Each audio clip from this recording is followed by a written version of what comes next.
오늘은 하나님의 말씀은 듣지 않으면서 기도만 부탁하는 시드기야, 그런 주제로 말씀을 전하겠습니다. 하나님의 말씀을 듣지 않으면서 기도를 부탁하는 시드기야. 자, 37장부터 이제 38장, 39장까지는 유다의 마지막 왕인 시드기야 시대를 다루고 있습니다. 시드기야는 유다의 마지막 왕이죠. 마지막 왕으로 11년 동안 이스라엘을 다스렸고, 결국 시드기야 왕 11년에 4월 달에 이제 예루살렘 성이 완전히 함락하게 됩니다. 자, 오늘 본문은 시드기야 왕과 그 시대가 얼마나 영적으로 무지하고 어두운 시대였는가를 보여줄 뿐만 아니라 왜 이때 이 나라가 망할 수밖에 없었는가를 우리에게 가르쳐 줍니다. 하나님께서는 시드기야 왕 시대 사람들의 특징을 딱 한마디로 말씀을 하셨어요. 오늘 말씀해 보면 하나님의 말씀을 듣지 않았다, 이겁니다. 특징이 거기 다 들어가 있어요. 이 사람들이 얼마나 사악하고 어두운 사람들인가는 하나님의 말씀을 듣지 않았다, 그 말씀 속에 다 들어가 있습니다. 자, 신앙생활은 뭐 복잡한 게 아닙니다. 하나님의 말씀을 잘 듣고 그 말씀대로 나의 삶의 모든 부분에서 실천해서 사는 것이죠. 하나님의 말씀을 잘 듣는 것은, 하나님 말씀을 들으려면은 예배에 잘 참석해서 설교를 들어야 되고, 또 하나님의 계시의 말씀에 성경을 읽어야 합니다. 그러면 하나님께서 그 성경을 통해 말씀하시고 설교를 통해서 말씀하세요. 그 말씀을 들었으면은 이쪽 귀로 듣고 이쪽 귀로 흘리지 않고 그 말씀을 받아서 어떻게 하라 그랬어요? 가슴에, 마음판에 새기고 그 말씀을 잊지 않고 나의 삶의 모든 부분, 삶의 굉장히 다양한 부분이 있잖아요. 거기에 하나하나 다 하나님 말씀대로 사는 것, 그게 신앙생활이다, 그렇게 이야기하고 있습니다. 자, 37장은 시드기야가 이제 유다의 마지막 왕으로 왕이 올랐을 때 있었던 일을 다루고 있습니다. 1절 한번 읽어보겠습니다. 시작.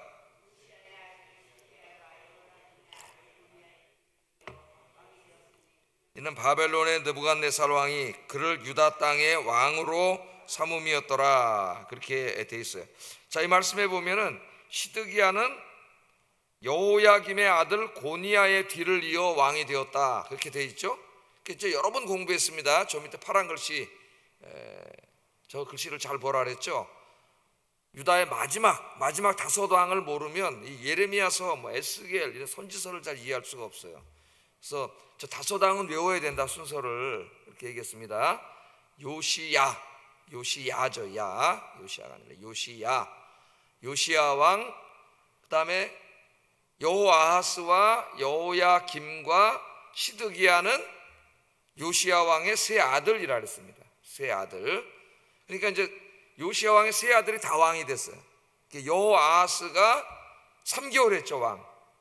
요시야가 이제 전쟁에 나가서 아버지가 무기토 전투에서 죽으니까 저 여호아하스를 왕으로 세웠는데, 애국 군대가 이제 자기 말 듣지 않았다고 화가 나서 돌아가는 길에 어떻게 했어요? 저 여호아하스를 붙잡아가 버렸어요. 애국으로 끌고 가고 그 이제 동생 여호야김을 왕에다 세워놨죠. 그래서 여호야김이 왕이 됐어요. 그래서 11년 정도를 다스렸고, 그 다음에 이제 여호야긴이 그 아들입니다. 여호야긴은 3개월 정도 다스리다가 이제 바벨론으로 끌려가고, 그 다음에 이제 시드기야가 여호야긴의 이제 삼촌이 되겠죠. 시드기야가 다시 왕이 돼서 11년 동안 통치하다가 이제 나라가 망했습니다. 요거는 이제 예레미야 공부하면서 지금 여러 번 나올 때마다 복습을 하고 있어요. 한 10번 이상 들어야 돼. 그래 이제 머릿속에 들어오고, 그 다음부터 이제 성경을 읽으면 그 이해가 됩니다. 특별히 예레미야서는 시대가 왔다 갔다 하죠. 여호야김 시대를 다루다 시드기야 시대 다루다 다시 여호야김으로 돌아갔다가 막 이렇게 하기 때문에 왕의 이름을 모르면 잘 성경을 이상해요. 막 이해할 수가 없어요. 그래서 이 왕의 순서를 잘 여러분 기억하시기 바랍니다. 자, 여기 이제 고니야라고 하는 사람이 바로 누구예요? 여호야김의 아들 고니야니까 그가 바로 여호야긴이죠. 여호야긴의 또 다른 이름이 고니야입니다. 자, 시드기야의 이제 그러니까 전전왕, 형이 되겠죠. 이 여호야김은 원래는 이제 친바벨론 정책을 썼었어요. 11년 동안 하는데 전반기에는 바벨론에게 붙었습니다. 바벨론 정책을 쓰다가 이제 역사를 좀 공부해 보면은 애굽이 갑자기 강해지는 것 같으니까, 애굽과 이제 바벨론이 여러 번 전투를 벌였는데 애굽이 더 우세해지는 것 같으니까 이제 통치 말년에는 바벨론을 배반하고 애굽에 붙었어요. 그 외교 정책을 그렇게 한 거죠. 이제 애굽 편이 됐습니다. 그랬더니 바벨론 군대에 느부갓네살이 화가 나가지고 이제 다시 군사를 이끌고 쳐들어온 게 바로 2차 침입이에요. 바벨론의 2차 침입, 597년에 있었던 2차 침입입니다. 자, 이 2차 침입 때 바벨론 군대가 쳐들어왔는데 그때 여호야김은 이미 죽었어요. 군대가 도달하기 전에, 바벨론 군대가 도달하기 전에 이미 죽었고, 그의 19살 먹은 아들인 아까 그 고니야, 여호야긴이 왕이 됐죠. 왕이 됐는데 뭐 바벨론 군대를 당해낼 수가 없기 때문에 이제 뭐 싸우지도 못하고 지고, 이 여호야긴 왕과 뭐 모후와 고관과 모든 엘리트들이 다 어떻게 했어요? 바벨론으로 끌려갔죠. 이때 이제 에스겔도 끌려갔다 그랬죠. 에스겔 제사장도 이때 같이 끌려갔습니다. 에스겔 보면 이제 이 부분이 나와요. 그러니까 이 부분을 알아야 돼요. 모르면 성경을 읽을 수가 없어요. 이 부분을 알아야 됩니다. 자, 끌려가고 바벨론 군대가 이제 그 여호야긴 19살 먹은 왕을 끌고 가면서 예루살렘 성에다가 자기네 군대로 주둔시킨 게 아니고 그냥 갔어요. 2차 침입 때까지는 가고, 누구를 왕으로 앉혀놨냐면은 여호야긴의 삼촌인 시드기야를 이제 왕으로 앉혀놓은 거예요. 이 사람은 우리 말 잘 듣겠지 이렇게 생각을 하고 시드기야 왕을 왕으로 앉혀놓고 이제 떠났습니다. 그 내용이 1절 내용이에요. 1절 내용이 한 절로 나와 있지만 제가 설명한 내용이 여기 다 들어가 있는 거예요. 자, 이 시드기야 왕의 형이자 전전왕, 전왕은 뭐 3개월밖에 못했으니까 조카는, 전전왕인 여호야김이 11년 동안 다스렸는데 유다의 왕 중에서 가장 사악한 자입니다. 이 사람이. 그래서 여러분, 우리 지난주에 36장에 어떤 모습을 봤어요? 이 여호야김이 어떻게 했어요? 하나님께서 예레미야에게 말씀을 주셨죠. 기록하라고. 23년 동안 사역한 예레미야 1장부터 25장까지 있는 말씀들을 이제 다 두루마리에 기록해가지고, 예레미야는 성전 출입이 금지되어 있었기 때문에 바룩, 그의 비서관인 바룩이 그걸 가져가서 그 성경을 백성들에게 읽었고, 또 고관들 앞에서 다시 읽었고, 고관들이 말씀을 듣고 깜짝 놀라서 이건 왕이 들어야 된다. 왜냐하면 나라가 망하는 얘기이기 때문에 그 책을 가져가서 왕한테 읽혀줄 때에 어떻게 했습니까?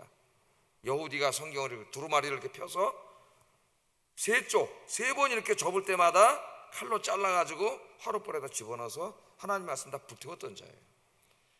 그러니까 한 번 그냥 화가 한 번 나가지고 자기도 모르게 확 화가 났어 불태웠다면은 두루마리를 통째로 태웠을 거예요. 그죠? 통째로 그냥 던졌을 텐데 얼마나 사악한 자에 그렇게 하지 않았어. 다 들어요. 읽어. 3번 넘어갈 때마다 잘라서 또 태우고, 3번 넘어갈 때마다 잘라서 또 태우고. 그러니까 이거는 한 번 화나서 한 순간의 죄가 아니에요. 실수가 아니에요. 계속 의도적으로 찢어가지고 다 불태운 겁니다.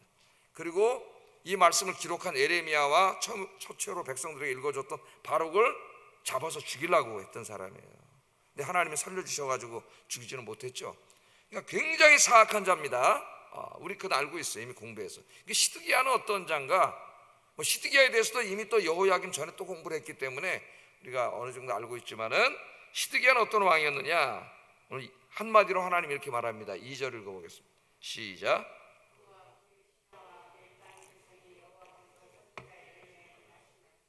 예, 그와 그의 신하와, 그는 시드기야 왕이죠.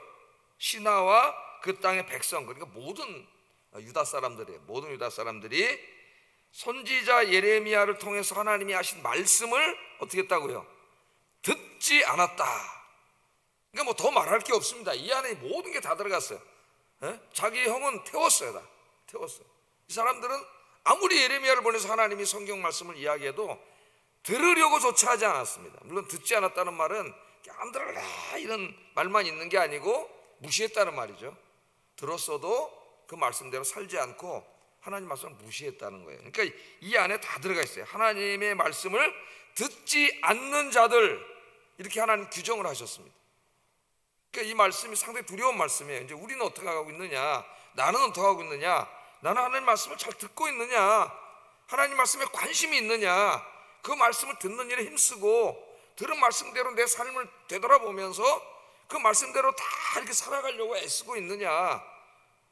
이게 여기 다 들어가 있는 거예요. 그 하나님 말씀을 듣지 않았다는 말씀에 이 사람들은 이미 하나님 말씀을 듣지 않고 무시하는 것이 습관이 되어 있는 사람들입니다. 이게 제일 무서운 거예요. 하나님 말씀을 듣지 않는 것이 습관이 된 거죠. 그러니까 설교를 하는데 설교를 집중해서 안 듣는 게 습관이 된 거예요. 오랜 습관. 설교 딱 시작되면 벌써 다른 생각하거나 듣질 않아요. 예? 그러니까 듣질 않기 때문에 살 수도 없는 거죠. 하나님 말씀을 알지 못하기 때문에 성경책 펴놓으면 다른 생각 나고 잡념이 들고 되지가 않는 겁니다. 맨 처음에 한두 번 피로해서 그럴 수 있지만은 그걸 핑계 삼아서 방치해 두면은 그런 사람이 돼요. 이게 습관이 됩니다. 성경 읽을 때도 잘 읽어지지도 않고 모든 설교는 들을 때에 딴 생각해요. 집중하지 않아요. 아예 듣질 않아요. 또 어느 순간에 한번 들렸다 할지라도 관심이 없기 때문에 그 말씀대로 살려는 모습이 없는 거죠. 그러니까 이 시대 사람들은 하나님 말씀을 듣지 않았다 하는 이 한마디 이 모든 게 다 들어간 거예요. 그러니까 신앙생활이 이미 다 완전히 다 무너진 거예요. 다 무너진 거예요. 이 이스라엘 역사에서 영적으로 도덕적으로 가장 어두운 시대 중 하나가 이제 지금 여호야김 이 시드기야 이 시대이고 또 사사들의 시대죠, 그죠? 사사 시대. 사사 시대의 영적인 어두움을 하나님이 한마디로 비슷하게 말씀하셨습니다. 이때도 뭐라 그러셨냐면은 3번 나와요. 사사기에 3번 나오는데 이렇게 말씀하셨어요. 그때 이스라엘의 왕이 없으므로 사람마다 자기 소견에 오른 대로 행하였다. 자기 소견에 오른 대로 행했더라. 하나님의 백성들은 어떻게 살아야 되죠? 하나님의 말씀대로 살아야 돼. 하나님의 뜻에 합당하게 살아야 됩니다. 그런데 왕이 없으므로 문자적으로는 뭐 이스라엘에 진짜 정치적인 왕이 없으므로 사람들이 방자해졌다 이렇게도 읽을 수도 있겠으나 여기에 왕은 하나님을 말씀하시는 거예요. 하나님을 왕으로 삼지 않았으므로 하나님의 말씀을 듣지 않으므로 다 자기 소견에 오른 대로 살아요. 자기 소견에 옳다는 말은 자기가 생각하기 옳은 대로 행동을 하고 결정을 한다는 거죠. 그럼 자기 생각이 옳은 대로 할 때 사람들은 다 뭘 위해서 결정할까요? 자기 이익을 위해서 결정하겠지. 예? 그럼 자기 이익을 위해서 결정하면 각 사람들마다 자기 이익이 다 다릅니다. 이 사람들이 시장에 나와서 뭐 현대적인 이제 경제용어로 말하면 시장에 나와서 다 자기 이익을 추구하면은 시장은 전쟁터가 되겠죠. 왜? 내 이익과 저 사람의 이익이 충돌하면은 사람은 가만히 있지 않죠. 싸우게 돼요. 충돌하게 돼. 예? 근데 이제 이 국본을 썼던 아담 스미스가 뭐라 그랬어요? 아, 괜찮다. 시장이라는 그 보이지 않는 손이 있어가지고 잘 조절해 준다. 이런 식으로 얘기했는데 보이지 않는 손이 있긴 뭐가 있어요. 그래서 그 다음에 마르크스가 나오고 이제 이 자유주의가 무너지지 않습니까? 자, 소견에 오른 대로 살았던 하나님의 말씀을 제쳐놓고 하나님을 무시하고 모두가 자기 이익에 따라서 자기 소견에 오른 대로 살았던 이 시대가 영적으로 도덕적으로 가장 타락한 시대예요. 영적으로 도덕적으로. 신앙생활은 하나님의 말씀을 듣고 그 말씀을 마음에 새기고 나의 삶의 모든 부분에서 말씀대로 순종하여 사는 게 신앙생활입니다. 나의 수백 가지 오늘도 뭐 우리가 수많은 사람을 만나고 많은 일들을 처리해야 되고 많은 생각을 해야 되고 또 여가도 보내야 되고 뭐 다양한 일들을 해야 되는데 항상 그 가운데 제일 중요한 게 뭐예요? 하나님 말씀이죠. 하나님 말씀. 아, 내가 이 하나님 말씀대로 지금 하고 있는가? 살고 있는가? 늘 생각하시기를 주의 이름으로 축복합니다. 내 소견에 오른 대로 내 뜻에 오른 대로 나에게 이익되는 대로가 아니라 나에게 손해가 되더라도 내가 힘들더라도 하나님의 말씀대로 순종하는 게 신앙생활이다. 자, 시드기야는 그런 사람이었어요. 그런데 하나님의 말씀을 듣고 살지는 않았지만 오늘 본문에 보면 바벨론 군대가 쳐들어와서 성을 포위했습니다. 그러니까 벌써 이때가 시드기야 왕 마지막 때인 걸 알 수 있죠. 시드기야 언제 쳐들어왔다 그랬어요? 9년 10월 달에. 이제 그것도 머릿속에 좀 기억해 두세요. 많이 들었으니까. 시드기야 9년 10월 달에 쳐들어와서 11년 4월까지 포위했잖아요. 그러니까 18개월, 1년 6개월을 포위했었고 애국 군대가 도우려고 잠깐 나왔다는 소식을 듣고 잠깐 동안 떠난 적이 있었죠. 그것도 우리가 다 공부를 했습니다. 요 정도는 이제 상식적으로 우리 그리스도인들이 알고 있어야 됩니다. 요 정도는. 자, 3절 보겠습니다. 3절 읽어보겠습니다. 시작. 마세아의 아들 제사장 스바냐를 선지자 예레미야에게 보내 청하되 너는 우리를 위하여 우리 하나님 여호와께 기도하라.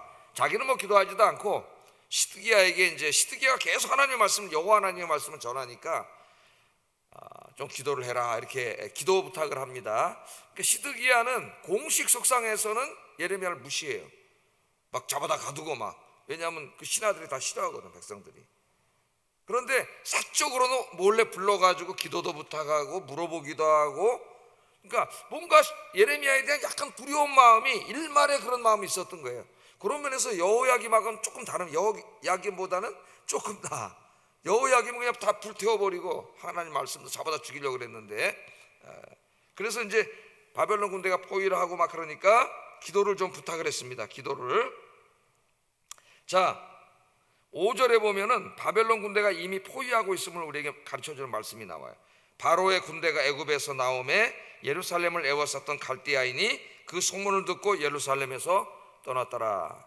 그러니까 통치 9년 10월 달에 쳐들어와가지고 포위하고 있다가, 그때 시드기야 왕이 어떻게 했어요? 몰래 사신을 보내가지고 애굽에 도움을 청했죠. 애굽이 도와준다고 이제 확답을 했습니다. 그래서 시드기야는 그때부터 이제 하나님은 제껴놓고 애굽만 믿는 거죠. 애굽만 신뢰하고 애굽만 도와주면 된다, 우리 살 수 있다, 이렇게 생각하고 있는데, 어느 날 갑자기 애굽 군대가 출병을 했다는 소식이 들려온 거예요. 그러니까 바벨론 군대가 깜짝 놀라가지고, 애굽이 그 당시 최고 강대국이었기 때문에 먼저 애굽 군대를 상대하기 위해서 포위망을 풀고 예루살렘을 떠났습니다. 이거 공부할 때 지난번에 뭐 공부했어요? 생각나시는 거?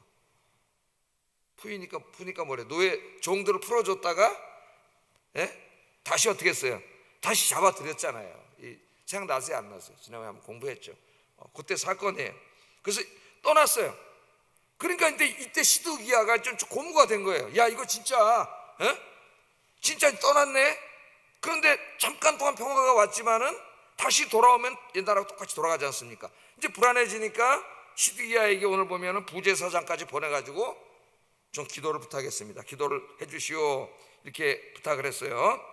예레미야 44장 40절을 읽어보면은 이때 이제 시드기야를 도우려고 출병했던 애굽 왕이 호브라라고 하는 바로라고 이렇게 나옵니다. 44장 40절. 이제 이게 멀리 떨어져 있기 때문에 그때 가서 또 호브라를 읽으면 여기랑 연결이 안 돼요. 그래서 미리 말씀을 드리는 거예요. 호브라라는 왕으로 나오는데, 이 호브라가 시드기야와 이제 서로 상호 조약을 맺어가지고 바벨론이 쳐들어오면 도와주겠다, 그렇게 했던 왕이에요. 그래서 시드기야가 하나님은 의지하지 않고 애굽 왕을 의지하게 했던 바로 그 장본이 이 사람이 되겠습니다. 자, 어쨌든 시드기야는 이 급박한 상황에서 애굽의 도움도 청했지만 그걸로 또 불안했는지 예레미야에게 기도도 부탁했어요. 기도도. 자, 여기에서 한번 시드기야라고 하는 사람과 우리 자신을 한번 비교해 볼 필요가 있습니다. 평상시에는 하나님께 관심 없어요. 하나님의 말씀 듣지도 않습니다. 내가 살아가는 모든 부분에서 하나님 말씀대로 살으려는 그런 애씀도 없어요. 그런데 지금 어려운 일, 급한 일이 닥쳐오니까 기도를 부탁하고 있습니다. 기도를 부탁하고. 그러니까 하나님의 말씀을 듣고 그 말씀대로 사는 것과 하나님께 도움을 청하는 것이 분리되어 있는 사람이에요. 하나님 과연 이 기도를 들어주실까요, 여러분? 시드기야처럼 우리가 신앙생활을 할 수가 있기 때문에 오늘 이거는 우리 기도에, 또 기도 응답에 굉장히 중요한 교훈을 주는 말씀입니다. 평상시에는 하나님을 무시하고 살다가 급한 일이 닥치면 기도하는 사람들이 있습니다. 자신의 잘못을 깨닫고 회개하면서 기도한다면 그나마 그것은 하나님이 기뻐하는 일이에요. 비록 이제까지는 하나님 말씀대로 잘 못 살았어도 하나님 깨닫게 하시려고 어려운 문제를 주셨을 때에 내가 잘못 살아왔구나 깨닫고 회개하면서 기도한다면 그건 그나마 하나님이 기뻐하세요. 그 기도를 들어주십니다. 그런데 지금 시드기야는 어때요? 그런 게 없잖아요. 자기가 하나님 앞에 엄청난 죄악을 지금 계속 11년, 한 10년 이상 지어왔는데 거기에 대한 반성이 없습니다. 회개가 없습니다. 자기 성찰이 없어요. 하나님 말씀을 듣지 않았다고 하나님 이야기해요. 그런데 어려운 일이 닥쳐오니까 자기의 잘못을 되돌아보고 회개하려는 생각은 눈꼽만큼도 하지 않고 뭔가 하나님이라고 하는 신의 힘을 빌려가지고 자기의 문제를 해결해 보려고 기도를 요청하는 모습을 보여주는 거죠. 그러니까 잘못하면 우리가 그렇게 될 수 있다는 거예요. 잘못하면 하나님 말씀대로 살지 않고 뜻대로 사는 일에 관심도 없고 회개도 하지 않으면서 어려운 일 닥치면 그냥 또 하나님 이거 도와주세요 이렇게 기도하는 것과 똑같습니다. 과연 그럴 때 하나님이 이 기도를 들어주시는가? 하나님은 안 들어주신다는 그 기도에. 왜? 그 어려움을 주신 이유가 그 사람이 깨닫고 회개하게 하기 위해서 주신 거예요. 근데 그렇게 하지 않아 그 사람이. 그러면서 달라 그래. 그럼 그걸 주면은 그 사람 회개하겠어요? 멸망하겠죠. 더 죄 짓다가. 하나님 주지 않았어요. 또 그래서 이 말씀이 지금으로 이 시대로부터 한 150년 뒤로 올라가서 저 북이스라엘 그 당시에 유다 이스라엘에도 똑같은 현상이 일어났어요. 하나님이 뭐라 그랬어요? 너희가 손을 펼 때에 내가 내 눈을 너희에게서 가리고 너희가 많이 기도할지라도 내가 듣지 아니하리니 이는 너희의 손에 피가 가득합니다. 계속 죄를 지으면서 하나님 앞에 나와서 회개하지 않고 기도해. 하나님이 어떻게 했어요? 아무리 손을 들고 기도해도 하나님 눈을 가리고 아무리 기도해 듣지 않는다 그랬어요. 또 이사야 59장 1, 2절 이 말씀도 우리 여러 번 읽었죠. 한번 읽어보겠습니다. 시작.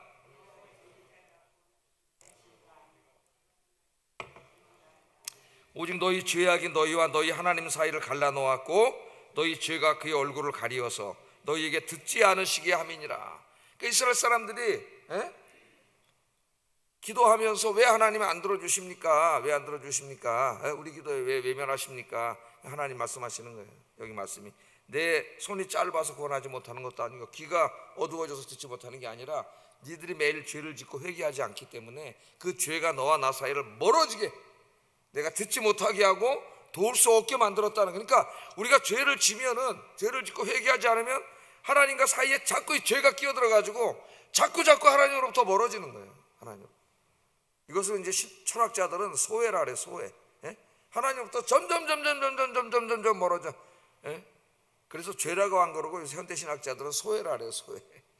신으로부터 소외라 그래요. 죄를 지니까 계속 멀어져요.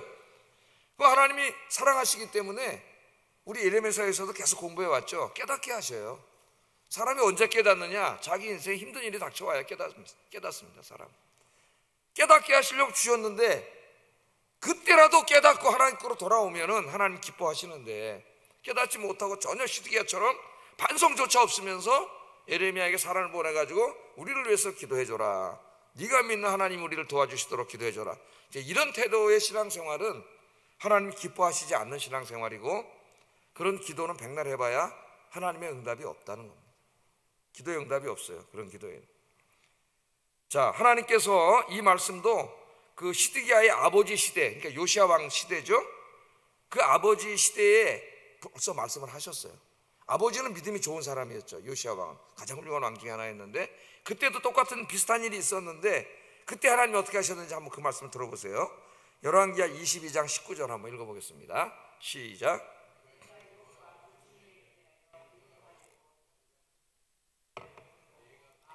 부드러워져서 여호와 앞 곧 내 앞에서 겸비하여 옷을 찢고 통곡하였으므로 나도 네 말을 들었노라 여호와가 말하였느니라. 이때도 이 아버지 할아버지가 막 엉망진창이었잖아요. 그러니까 아몬부터 시작해가지고 므낫세 최고 악한 왕들 중에 하나였는데 그래서 하나님이 이 나라를 심판하려고 그때 이미 요시야 왕 때 했는데 그 요시야 왕이 성전을 이렇게 수리하고 리모델링 하다가 거기서 뭘 발견했어요? 하나님 두루마리 책 신명기 말씀을 발견하고 그 말씀을 서기관이 읽어줄 때에 시드기야 같은 왕은 듣지도 않았고 여호야김은 불태워 버렸지만 요시야 왕은 그 말씀을 듣고 가슴을 찢었습니다. 하나님 앞에 가슴을 찢으면서 말씀대로 살지 못한 것에 통곡하며 회개했잖아요. 이게 다른 거예요. 그 말씀을 하시면서 뭐라는 거예요? 네가 내 말을 듣고 마음이 부드러워져서 여호와 앞 곧 내 앞에서 겸비하여 옷을 찢고 통곡하면서 회개했기 때문에 내가 네 말을 들었노라. 내가 네 기도를 들었노라. 할렐루야. 이게 하나님이 원하시는 거예요. 시드기야가 이렇게 했다면 망하지 않았을 겁니다. 나라가. 그런데 회개는 하지 않고 기도만 부탁한 어리석음을 보면 제가 자꾸 강조하는 것은 우리의 신앙생활이 이렇게 될 수 있기 때문에 강조하고 있습니다. 하나님이 뭐라고 말씀하셨어요? 역대하 7장 14절 이 유명한 말씀 한번 읽어보겠습니다. 역대하 7장 14절 시작. 그들의 악한 길에서 떠나 스스로 낮추고 기도하여 내 얼굴을 찾으면 내가 하늘에서 듣고 그들의 죄를 사하고 그들의 땅을 고칠지니라. 아멘. 바로 이거예요. 하나님 말씀. 죄를 회개하고 하나님께 돌아오면 그 죄도 용서해 주시고 그 땅도 치유해 주시고 회복시켜 주시고 다시 복을 주신다. 이걸 절대 잊으면 안 됩니다, 여러분. 그래서 기도하는 사람의 가장 큰 축복은 뭐냐? 매일 자기를 돌아볼 수 있는 시간을 갖는 거. 이게 가장 큰 축복이에요. 근데 기도하면서 자기를 돌아보는 시간을 갖지, 그런 기도를 하지 않으면 그 기도는 미신이에요. 정화사 한 그릇 떠놓고 맨날 복 달라고 기도하는 것과 다를 바가 없습니다. 자, 여러분, 오늘 말씀을 늘 가슴에 새기면서 늘 자신을 돌아보고 하나님 앞에 회개하면서 기도하셔서 죄사함 받고 여러분 인생이 회복되고 하나님의 복을 받아 누리는 여러분 되시기를 주의 이름으로 축복합니다. 기도하겠습니다.